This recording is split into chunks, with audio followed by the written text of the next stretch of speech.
नमस्कार विद्यार्थी मित्रांनो, आज आपण आपल्या इयत्ता 10वीच्या मराठीच्या पाठ्यपुस्तकातील गवताचे पाते हा पाठ अभ्यासणार आहोत. मुलांनो, हा पाठ अभ्यासण्या अगोदर प्रथम आपण लेखकाचा परिचय जाणून घेऊया. गवताचे पाते या पाठाचे लेखक आहेत वि.स. खांडेकर. त्यांचे पूर्ण नाव विष्णू सखाराम खांडेकर. त्यांचा जन्म 11 जानेवारी 1898 रोजी सांगली येथे झाला. वि.स. खांडेकर हे एक श्रेष्ठ मराठी लेखक असून त्यांना अमाप लोकप्रियता मिळाली. मराठी साहित्यातील एका मोठ्या कालखंडावर त्यांनी खांडेकर युग असा स्वतःच्या नावाचा ठसा उमटविला. म्हणजेच वि.स. खांडेकरांनी लिहिलेले साहित्य इतके लोकप्रिय झाले होते की मराठी साहित्यात असे एक युग होते की ते खांडेकर युग म्हणून ओळखले जात होते. म्हणजे अशा प्रकारे त्यांच्या नावाचा ठसा उमटला होता. तसेच वि.स. खांडेकर हे एक वाचकप्रिय लेखक म्हणून मराठी साहित्य क्षेत्रात ओळखले जात होते. त्यांनी अनेक प्रकारचे विपुल लेखनही केले आहे. ते एक कादंबरीकार, कथाकार, तसेच लघुनिबंधकार, समीक्षक आणि पटकथा लेखक म्हणून प्रसिद्ध होते. इतकेच नाही तर मराठी, हिंदी, तेलुगू या भाषांमध्ये चित्रपटांसाठी एकूण 18 पटकथा देखील त्यांनी लिहिलेली आहे. त्यांची कथा, कादंबऱ्यांची अनेक भाषांमध्ये भाषांतरे झालेली आहेत. तसेच इंग्रजी, रशियन आणि झेक या भाषांमध्ये देखील त्यांच्या लेखनाची भाषांतरे झाली आहेत. त्यांच्या ययाती या कादंबरीला साहित्य अकादमीचे पारितोषिकही मिळालेले आहे. त्याचप्रमाणे 1974 साली ज्ञानपीठ पुरस्काराने खांडेकरांच्या वाङ्मय सेवेचा यथोचित गौरव करण्यात आला आणि ज्ञानपीठ पुरस्कार मिळणारे ते पहिले मराठी लेखक होते. आपल्या भारत सरकारने त्यांना पद्मभूषण या पुरस्काराने सन्मानित केले आहे. वि.स. खांडेकरांची कांचनमृग, 2 ध्रुव, उल्का, तसेच 2 मणे, हिरवा चाफा, रिकामा देव्हारा, त्याचप्रमाणे पांढरे ढग, पहिले प्रेम, जळलेला मोहर, ययाती, अमृतवेल आणि अश्रू या कादंबऱ्या, तर वायुलहरी, चांदण्यात सायंकाळ, अविनाश आणि मंदाकिनी इत्यादी लघुनिबंध संग्रह प्रसिद्ध आहेत. तसेच वनभोजन, धुंदुरमास, फुले आणि काटे, गोकर्णीची फुले आणि गोप आणि गोफण हे समीक्षा, लेखसंग्रह इत्यादी लेखन वि.स. खांडेकरांचे प्रकाशित आहेत. रूपक कथा. रूपक कथा ही खांडेकरांची मराठी कथेला देणगी आहे. मग रूपक कथा म्हणजे काय माहीत आहे का तुम्हाला? तर रूपक कथा म्हणजे कधीकधी एखाद्या गोष्टीचे वर्णन करताना आपल्याला शब्द अपुरे पडतात. त्या वस्तूंचे परिपूर्ण वर्णन करणे कठीण पडते. मग अशा वेळी त्या गोष्टींचे वर्णन करण्यासाठी उदाहरण दाखल एखादी दुसरी गोष्ट वापरली जाते. त्याला रूपक कथा असे म्हणतात. म्हणजे एखादी गोष्ट पटवून देण्यासाठी त्याला उदाहरण दाखल दुसरी गोष्ट वापरली जाते. त्यालाच रूपक कथा असे म्हणतात. आपले जीवनविषयक तत्त्वज्ञान आणि आदर्श मूल्य यांची मांडणी त्यांनी रूपक कथांतून केलेली आहे. तसेच सुवर्णकण, क्षितिजस्पर्श, वेचलेली फुले हे त्यांचे रूपक कथासंग्रह आहेत. यांपैकी सुवर्णकण हा खलील जिब्रान यांच्या रूपक कथांचा अनुवाद आहे. प्रस्तुत कथा ही त्यातीलच एक आहे. खलील जिब्रान हे अरबी भाषेतील कवी व लेखक होते. त्यांनी 1918 पासून इंग्रजीत ग्रंथरचनेस प्रारंभ करून एकंदर 9 इंग्रजी ग्रंथ लिहिले. त्यांच्या ग्रंथांची 20 भाषांत भाषांतरे झालेली आहेत. आंतरराष्ट्रीय पातळीवर त्यांच्या लेखनाची तुलना रवींद्रनाथ टागोरांची गीतांजली या ग्रंथाशी केली आहे.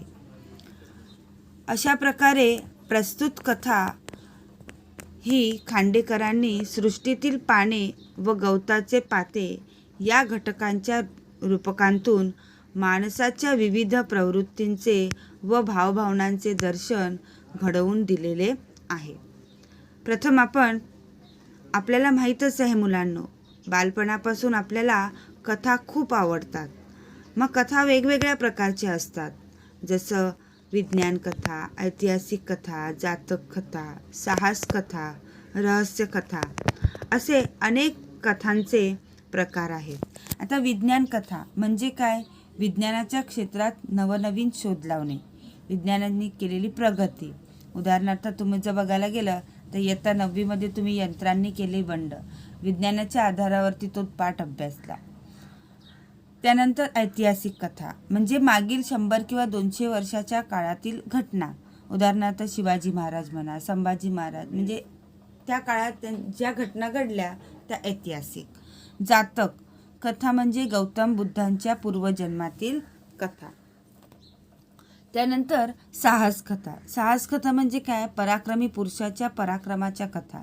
आता पराक्रमाच्या कथा म्हणजे आपण कुठे कशा ऐकतो की पूर्वीच्या काळी राजा महाराजांच्या ज्या कथा आहेत त्या साहस कथा म्हणून ओळखल्या जातात. त्यानंतर रहस्य कथा म्हणजे काय? तर गुंतागुंतींच्या कथांचा शोध. आता यातून गुंतागुंतींचे जे गुंतागुंती आहेत म्हणजे एखादं रहस्य आपण म्हणतो रहस्य, त्या रहस्यांच्या कथा म्हणजेच रहस्य कथा होय.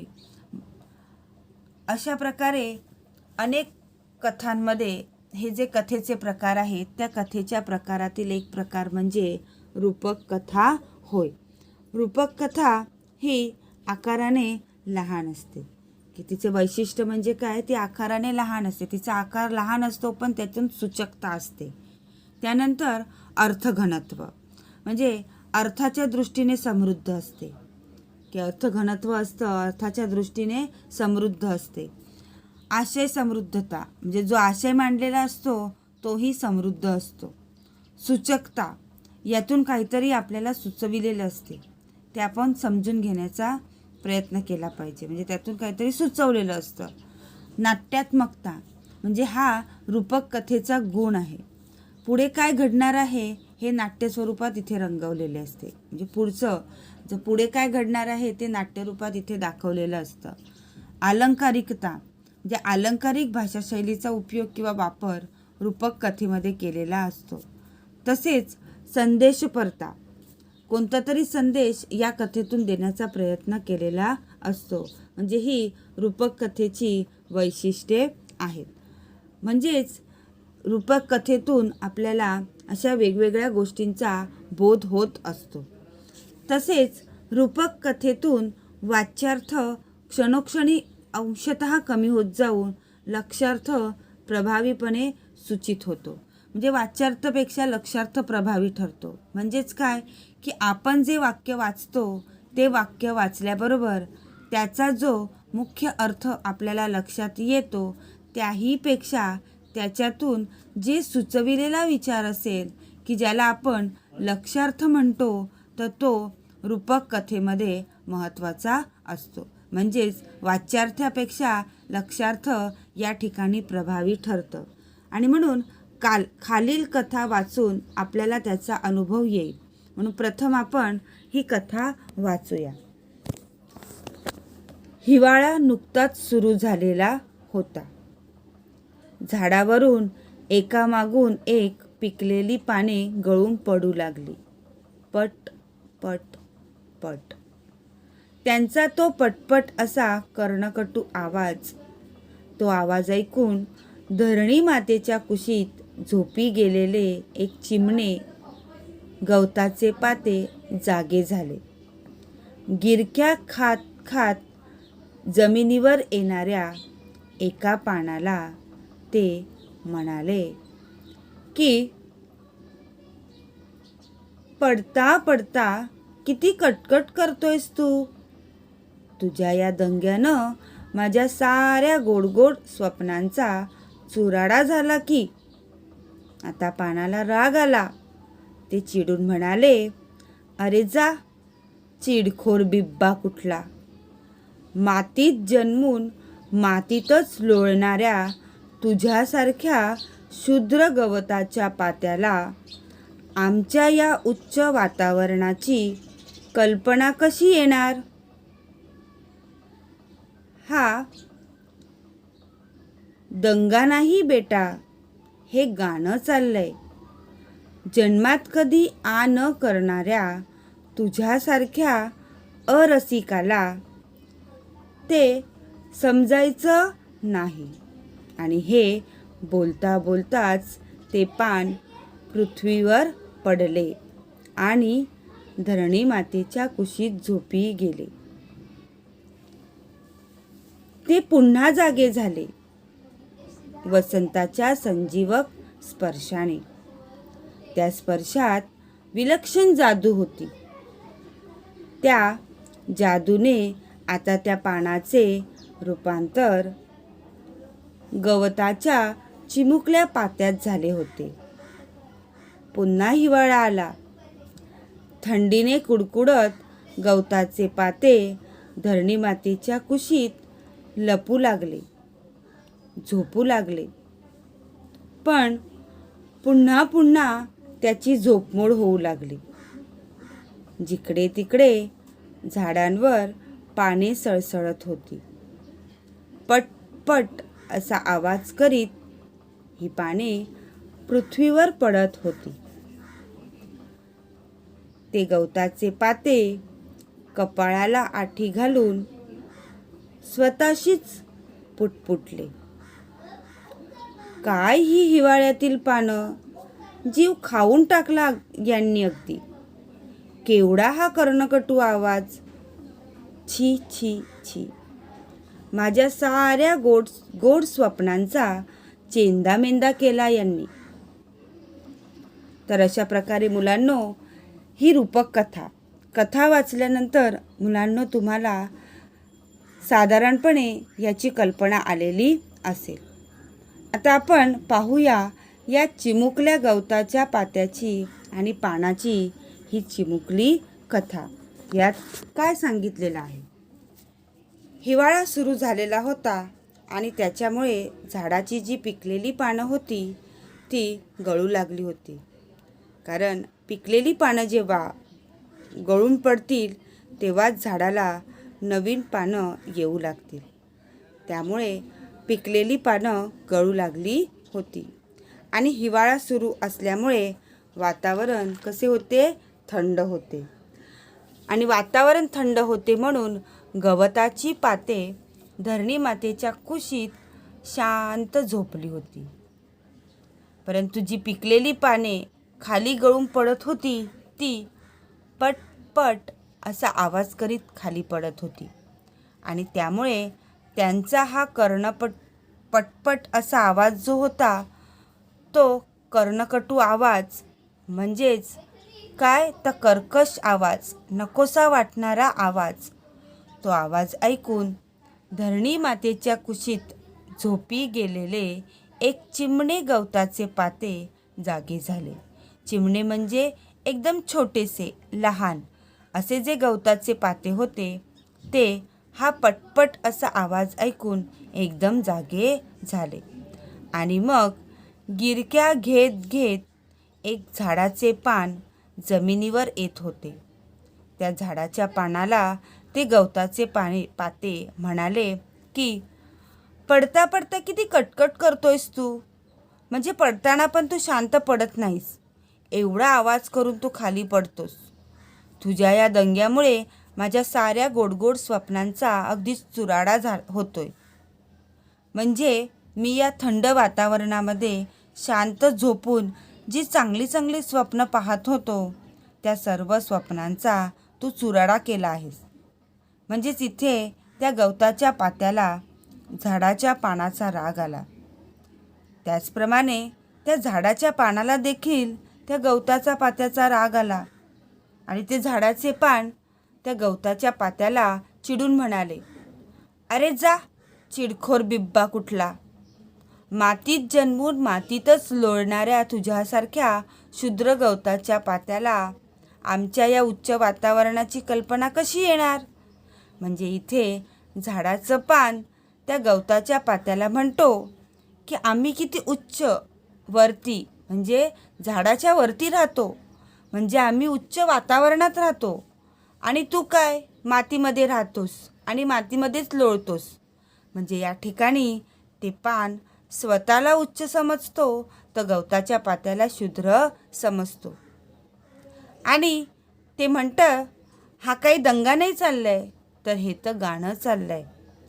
पण तू तर जन्मात कधी आपण केलं नाही, तू अरसिक आहे आणि म्हणून तुला आमचे हे गाणे समजणार नाही. आणि असं म्हणता म्हणता पृथ्वीवर पडलेलं ते झाडाचं पान धरणी मातेच्या खुशीत झोपी गेलं. नंतर ते पान पुन्हा जागे होते, ते वसंताच्या संजीवक स्पर्शाने. त्या स्पर्शात विलक्षण जादू होती आणि त्या जादूने त्या पानाचे आता गवताच्या चिमुकल्या पात्यात रूपांतर झाले होते. म्हणजेच मुलांनो, वसंताच्या त्या संजीवक स्पर्शाने या झाडाच्या पानाने आता गवताच्या पात्यात परत पुन्हा जन्म घेतला होता. म्हणजे लक्षात आलं तुम्हाला मुलांनो इथे. मग पुन्हा हिवाळा आला, म्हणजे पुन्हा थंडी लागू लागली आणि त्यामुळे गवताचे पाते थंडीने कुडकुडत धरणी मातेच्या कुशीत लपू लागले, झोपू लागले. परंतु पुन्हा पुन्हा त्याची झोपमोड होऊ लागली. त्याला जणू कोणी झोपूच म्हणजे त्याची झोपच त्याला कोण घेऊ देत नव्हते. जिकडे तिकडे झाडांवर पाने सळसळत होती, कारण हिवाळा असल्या कारणाने परत पुन्हा पान गळती होणार, म्हणजे झालेली क्रिया पुन्हा होणार. पान गळणार, झाडावरून झाडाचे पान पुन्हा खाली पडणार, पडताना ते पटपट असा आवाज करणार आणि पटपट असा आवाज करत ते पृथ्वीवर खाली पडणार. आता बघा मुलांनो, एक गोष्ट तुमच्या लक्षात आली का, की इथे जे पान आहे ते म्हणजे पान आहे ते आधी झाडाचे पान होते, परंतु त्याचे रूपांतर आता चिमुकल्या गवताच्या पात्यात झालेले आहे. तर मग हे जे गवताचे पाते आहे, जे कपाळाला आठी घालून म्हणजेच एकदम त्रासून म्हणतं, की एकदम त्रासून म्हणजे काय, की फार कंटाळा आला त्याला आता आणि ते म्हणतंय की काय ही हिवाळ्यातील पानं, अगदी जीव खाऊन टाकलाय त्यांनी माझा. म्हणजे ही पानं मला खूप त्रास देतात, मला व्यवस्थित झोपू पण देत नाहीत, कारण की त्यांचा पडताना जो हा पटपट असा कर्कश आवाज आहे, त्या आवाजाने माझ्या छान छान अगदी गोड गोड स्वप्नांचा चेंदामेंदा होतोय. म्हणजे तुमच्या लक्षात आलं का मुलांनो, की या ठिकाणी प्रत्येक वेळा आता अशीच क्रिया घडणार आहे. झाडाचे पान जमिनीवर पडल्याने मातीत एकरूप होऊन पुन्हा ते गवताच्या पात्यात तयार होणार आहे. म्हणजे वरील सर्व गोष्टी पुन्हा पुन्हा घडणार आहे. म्हणजे हे चक्र असंच सुरू राहणार आहे. परंतु हे निसर्गसृष्टीतील एक उदाहरण आहे आणि म्हणून वि स खांडेकरांना नेमकं या कथेतून काय सांगायचे आहे ते आपल्याला पाहायचं आहे. बघा, कधीकधी मुलांनो, आपल्याला आपले आईवडील सतत कोणत्या ना कोणत्या गोष्टींवरून उपदेश करीत असतात. जसं घराबाहेरून पडताना आपल्याला आपले आईवडील अनेक वेळा सूचना देत असतात, असं कर, असं करू नको, तसं कर, तसं करू नको, असं केल्यानं असं होतं, तसं होतं, अभ्यास कर, व्यायाम कर, जास्त मोबाईल खेळू नको, असं नेहमी सांगत असतात. पण हे सर्व जेव्हा आपण त्यांच्या तोंडून ऐकतो तेव्हा आपल्या मनात प्रश्न येतो की नाही प्रश्न, की आपल्या आईवडिलांच्या लहानपणी त्यांनी काय बरं केलं असेल, असा प्रश्न आपल्याला येतो. पण मुलांनो, ती जी ही वडील पिढी आहेत त्यांनी पण तेच केलेलं असतं. त्यांनी पण त्यांच्या आईवडिलांच्या सांगण्याकडे दुर्लक्ष केलेलं असतं. म्हणजे जसं निसर्गसृष्टीत घडत असतं तसं आपल्यामध्ये सुद्धा घडत असते, की लहान मुलं मस्ती करतात आणि मोठे त्यांना ओरडतात. पण ती लहान मुलं मोठी झाल्यानंतर पुन्हा त्यांच्या मुलांना ओरडतात. तर हे असंच सुरू असतं आणि हे असेच सुरू राहणार आहे. आणि हेच या कथेतून लेखकांना पटवून द्यायचं आहे, की हे जे सतत जसं निसर्गचक्र आहे, जसं लहानांना मोठे ओरडतात आणि नंतर हेच लहान पुन्हा मोठे होतात आणि हे पुढे मोठे झाल्यानंतर हे पुन्हा आपल्या लहानांना ओरडतात. म्हणजे अशा प्रकारचं हे जे चक्र आहे, हे चक्र केवळ निसर्गातच नाही तर मानवी सृष्टीमध्ये सुद्धा घडत आहे. आता आपण नेमकी बघूया यातून काय. अगदी साध्या सुध्या अशा नैसर्गिक गोष्टीतून मानवी स्वभावाचे विविध पैलू दिग्दर्शित करण्याचे लेखकाचे सामर्थ्य या कथेत सुंदर रीतीने प्रकट झाले आहे. गळून पडलेली पाने मातीत मिसळून जातात आणि पुढे त्या मातीतूनच गवताची चिमुकली पाते वर डोकावून पाहू लागतात. म्हणजेच गळून पडलेले पान हे मातीत मिसळणार आणि परत त्याच्यापासून नवीन पाण्याचा जन्म होणार. तर पुन्हा गवताचे चिमुकली पाते नंतर वरती येणार. म्हणजे हे चक्र सतत सुरू राहणार. दोघांच्याही अंतरंगात खेळणारा जीवनरस एकच आहे. आता पाहायला गेलं तर दोनही पानेच आहेत. ते दोघेही हिरवीच आहेत. दोघांच्या अंतरंगात असणारा जीवन रस एकच आहे. पण तरीही झाडावरून गळून पडणारे पान आपल्या उच्च पदाचा खोटा अभिमान बाळगून गवताच्या पात्याला शूद्र लेखते.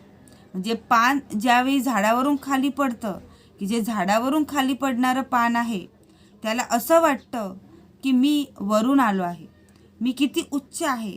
म्हणजे असा खोटा अभिमान तो बाळगतो आणि गवताच्या पात्याला तो शूद्र लेखतो, कमी लेखतो. आणि त्या पडणाऱ्या पानाचा आवाज ऐकून आपली सुंदर स्वप्ने भंग पावल्याची तक्रार ते पातेही करत सुटते. मग इथे काय, की जे काही चिमुकले पाते आहे तर ते त्याचे पण स्वप्न मोडलेलं असतं, कारण ती झोपी गेलेलं असतं, झोपलेलं असतं, स्वप्न पाहत असतं आणि त्या पानाच्या आवाजाने त्याची झोप मोडून त्याचे स्वप्न मोडते आणि म्हणून ते सुद्धा या पानांची तक्रार करत सुटते. मानवी जीवनातले कितीतरी विसंवाद या साध्या विरोधात प्रतिबिंबित झाले आहेत. तरुण पिढीच्या बेजबाबदारपणाबद्दल बोलणारी वडील पिढी क्षणभर तरी आपल्या तरुणपणातील दिवस आठवते का? आता मुलांनो, वडील पिढी म्हणजे काय, तर आपल्या घरातील आपल्यापेक्षा मोठी माणसं, उदाहरणार्थ आपले आजी आजोबा, आपले आई वडील, आपली काकी काका. तर ते जेव्हा आपल्याला आपल्या चुकांबद्दल किंवा आपल्या बेजबाबदारपणांबद्दल ओरडतात तेव्हा ते क्षणभर तरी आपण तरुणपणात कसं होतो याचा विचार करतात का? म्हणजे आपण पण तरुणपणात याच चुका केल्या होत्या याचा ते विचार करतात का? आठवण करून घेऊन मग तरुणांवर तोंडसुख घेण्याची तयारी दर्शवते का? आणि मग जेव्हा त्यांना त्यांच्या लहानपणातील गोष्ट आठवलं की आपण काय करीत होतो, तर ते आठवल्यानंतर तोंडसुख म्हणजे टीका करून बोलणे. मग अशा प्रकारे ते आपल्याला बोलतील का? म्हणजे जे आत्ता बोलतायत, आपल्याला ओरडतायत, बोलतायत, मग त्यांच्या लहानपणी त्यांनी जे केलं ते आठवल्यानंतर आपल्याला ते परत अशा प्रकारे बोलतील का? आणि वडील पिढीच्या सांगण्याकडे कपाळाला आठी घालून पाहणारी, आठी घालणे म्हणजे त्रासिक भाव व्यक्त करून ही जी तरुण पिढी तर प्रौढ झाल्यावर काय करते, म्हणजे या ठिकाणी आपण काय करतो की ज्यावेळी आपले आईवडील आपल्याला सूचना करतात त्यावेळी आपण आपल्या कपाळाला आठी घालून त्यांच्या सांगण्याकडे पाहतो. अगदी त्रासिक भाव की तुम्ही जे सांगतायत ना त्याचा मला त्रास होतो, म्हणजे आईवडील जे आपल्याला सांगतायत त्यांचा जणू काही आपल्याला त्रास होतो, अशा प्रकारे आपल्या कपाळावरती आठ्या येतात. परंतु आपण जेव्हा मोठे होऊ तेव्हा आपणही आपल्या मुलांना हेच सांगणार आहोत, म्हणजे आपली मुले देखील त्यांच्या कपाळावर आठी घालून आपल्याकडे पाहणार आहे. जी क्रिया तशीच सुरू राहणार आहे, तीही जुना कित्ताच गिरवत बसते, म्हणजेच पुढेही असेच चालू राहणार आहे. जुना कित्ता गिरवणे म्हणजेच काय, जसं मागून चालून आलाय तसं पुढे चालत राहणे, म्हणजे जी मागची पिढी करते त्या मागच्या पिढीचं अनुकरण पुढची पिढी करते. बघा ना, घरातच तुम्ही, घरात लहान मूल असतं, आता घरातील मोठी माणसं किंवा घरातील मोठा मुलगा जे करतो तसं घरातील लहान मुलगा वागत असतो. म्हणजे बाह्य स्वरूप कितीही बदलले तरी त्याच मनोवृत्तीची पुनरावृत्ती होत असलेली दिसते आणि पिढीतील अंतर कायम राहते. म्हणजे बाह्यवृत्ती आपली कितीही बदलली, म्हणजेच काय, सभोवतालची परिस्थिती कितीही बदलली, सभोवतालची परिस्थिती बदलत राहते, कारण की परिस्थिती एकसारखी राहत नाही, पण तरी पण मनोवृत्तीची पुनरावृत्ती होणे काही थांबत नाही आणि म्हणूनच पिढीतील अंतर काही संपत नाही. म्हणजे जी मनोवृत्ती आहे, परिस्थिती बदलते पण मनोवृत्ती मात्र तशीच राहते आणि त्यामुळे पिढीतील अंतर संपत नाही, ते तसंच राहतं. दुसऱ्याच्या जागी स्वतःला कल्पून त्याचे सुखदुःख जगण्याची किंवा त्याच्याशी सहानुभूतीने समरस होण्याची प्रवृत्तीच मनुष्यात नाही. आता म्हणजे या ठिकाणी काय सांगायचं आहे लेखकांना, तर दुसऱ्याच्या ठिकाणी आपल्याला योजून पाहायचं की दुसरा नाही तो मी आहे असं समजून पाहायचं. तर कधीतरी वडील पिढीने आपण तरुणपणात काय केलं होतं ते आठवून जेव्हा एकमेकांच्या जागी जाऊन एकमेकांचे सुखदुःख जेव्हा समजून घेऊ किंवा एकमेकांचे सुखदुःख जेव्हा समजून घेण्याचा प्रयत्न केला पाहिजे. परंतु असं कधी होणार नाही, कारण की मनुष्याची मुळात प्रवृत्तीच नाही एकमेकांचे सुखदुःख समजून घेण्याची. आपण एकमेकांचे सुखदुःख समजून घेत नाहीत. आपण काय करतो, जसं मनात येतं तसं आपण वागण्याचा प्रयत्न करतो, समरस होत नाही, सहानुभूती आपण दाखवत नाही, म्हणजे आपली ही प्रवृत्तीच नाही. आणि म्हणून मालक आणि मजूर या दोघांच्या स्थानांची अदलाबदल केली तर त्यांच्या स्वभावात काही बदल होईल का? आता मुलांनो, इकडे तुम्हाला प्रश्न विचारलाय, तर मालक आणि नोकर यांच्यात काय फरक दिसून येतो की मजूर जो आहे हा मजूर कितीही चांगला वागला, त्याने सर्व काम जरी व्यवस्थित केले तरी मालक त्याच्या मालकपणाचा रोप त्याच्यावरती झाडणार, म्हणजे त्याला नेहमी ओरडत बसणार, त्याच्यावर रागवणार, त्याला वाटेल तसं बोलणार. मग समजा यांच्या स्थानांची अदलाबदल केली, म्हणजे जो मजूर आहे त्याला मालक बनवलं आणि जो मालक आहे त्याला मजूर बनवलं, तर मजूर सुद्धा काय करतो, तेच करतो.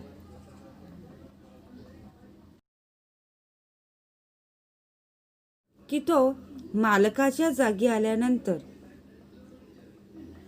मालकालाही तसेच बोलतो. परंतु तो असा विचार करतो का त्यावेळी की आपण जेव्हा मजूर होतो त्यावेळी मालक आपल्याला बोलायचे, त्यावेळी आपल्या मनाला वाईट वाटायचं, दुःख व्हायचं, मन दुखी व्हायचं, असा विचार तो करतो का? नाही. मालकाच्या ठिकाणी तो आल्यानंतर, मालकाच्या जागी आल्यानंतर तोही मालकाप्रमाणेच काय करत असतो, वागत असतो. तर अशा प्रकारे मुलांनो, सृष्टीतील पान आणि गवताचं पातं या घटकांच्या रूपकातून माणसांच्या विविध वृत्ती प्रवृत्तींचे, भावभावनांचे दर्शन या कथेतून लेखकांनी घडवून दिले आहे. हा पाठ नक्कीच तुम्हाला समजला असेल. धन्यवाद.